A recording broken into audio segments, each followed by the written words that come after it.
Assalamualaikum warahmatullahi wabarakatuh. Selamat pagi anak-anak yang Ustazah sayangi. Bagaimana kabarmu hari ini? Alhamdulillah, luar biasa. Allahu Akbar. Semoga Allah Subhanahu wa taala senantiasa mengaruniakan kita kesehatan ya. Amin amin ya rabbal alamin. Hari ini kita akan melanjutkan pembelajaran kita, yakni tentang beriman kepada qada dan qadar.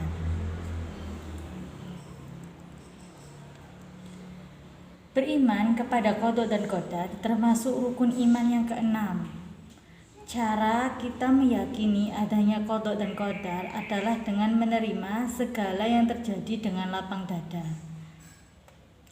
Qada dan qadar merupakan rahasia Allah. Tidak ada seorang pun yang dapat mengetahuinya. Pengertian qada dan qadar. Pengertian yang pertama yakni menurut bahasa. Qada artinya ketetapan, perintah, kehendak, pemberitahuan, penciptaan, dan hukum. Sedangkan qadar dalam bahasa artinya kepastian, peraturan, dan ukuran.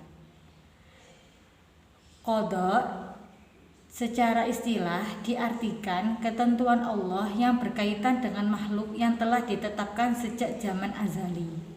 Jadi ketentuan ini sudah ditulis Allah di sebuah kitab di Lauhul Mahfuz.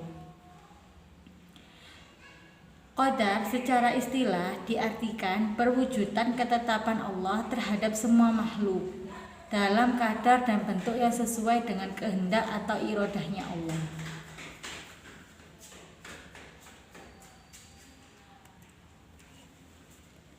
Qada dan qadar memiliki persamaan, yakni sama-sama menjadi ketetapan Allah.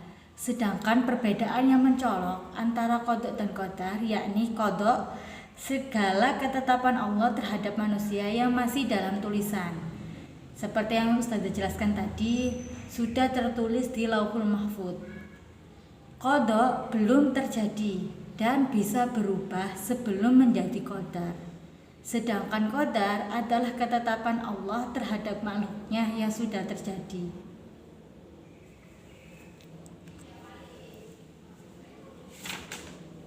Istilah qada dan qadar dalam kehidupan manusia biasa disebut dengan takdir. Jenis takdir apabila dilihat dari pengaruh usaha manusia terbagi menjadi dua, yakni takdir mu'allaq dan takdir mubham. Takdir mu'allaq biasa disebut dengan takdir ketergantungan karena takdir mu'allaq erat kaitannya dengan ikhtiar atau usaha manusia di dalamnya. Contoh, merdeka. Indonesia pernah dijajah oleh bangsa asing selama berabad-abad lalu. Bagaimana cara agar Indonesia bisa merdeka? Setiap pahlawan melakukan peperangan, perlawanan, perundingan dengan pihak-pihak penjajah sehingga pada 17 Agustus 1945 Indonesia dapat memperoleh kemerdekaannya. Selain itu, sebagai siswa kita punya kewajiban untuk belajar. Kenapa? Karena dengan belajar kita akan menjadi pintar. Itu adalah salah satu contoh takdir mu'allaq. Sekarang kita ke takdir mubham, yakni takdir yang terjadi pada diri manusia dan tidak dapat diusahakan, tidak dapat ditawar-tawar lagi oleh manusia, dan sudah tidak dapat diubah oleh manusia. Contohnya kelahiran dan kematian. Semisal si fulan sudah diberikan takdir mubham oleh Allah bahwa pada tanggal 18 Agustus 2021 pukul 9 dia akan meninggal di rumahnya. Nah, ini adalah salah satu contoh takdir mubham. Takdir yang sudah tidak dapat diubah oleh manusia. Ketika kita beriman kepada qada dan qadar, kita meyakini bahwa semua yang ditetapkan oleh Allah adalah yang terbaik untuk kita, maka ada beberapa hikmah yang dapat kita ambil. Yakni yang pertama, apabila terkena musibah atau gagal, kita akan berusaha lagi dan lagi. Apabila usaha kita itu berhasil, maka kita akan rendah diri. Kita tidak akan bersifat sombong.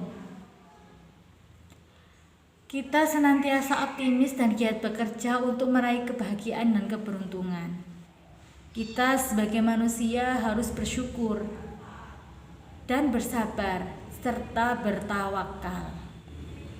Kita tidak boleh memiliki sifat putus asa. Hikmah beriman kepada qada dan qadar dapat menenangkan jiwa kita, dapat mendorong semangat kita untuk berusaha, dan mendorong kita untuk selalu ikhlas dan ridho atas segala ketetapan Allah Subhanahu wa Ta'ala. Mungkin itu materi yang dapat Ustazah sampaikan. Anak-anak bisa pelajari lagi materi yang ada di paket maupun di LKS ya. Nanti Ustazah berikan tugas untuk latihan. Oke? Mungkin cukup itu yang dapat Ustazah sampaikan. Ustazah mohon maaf apabila selama menyampaikan materi ada hal-hal yang kurang berkenan di hati anak-anak. Terima kasih karena sudah mau menyimak video pembelajaran hari ini. Dan sampai jumpa di pembelajaran kita selanjutnya. Assalamualaikum warahmatullahi wabarakatuh.